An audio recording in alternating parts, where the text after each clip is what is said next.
जदि आम शिव पुराण को लक्ष्य करवा जगत जननी माँ पार्वती अहंकार थिला।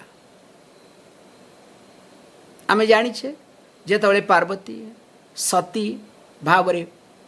आविर्भाव होते जन्मलाभ करते से केवल तांकर अहंकार जो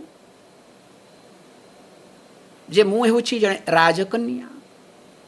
मु होछि दाक्षायणी से निजक सब कहते मुझे दाक्षायणी दक्ष प्रजापति होछि झील दाक्षायणी से कौन है ना तांका जीवन को सी हरई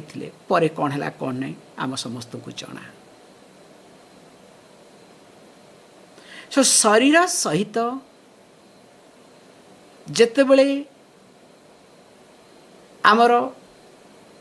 चेतनार बा कही पारंती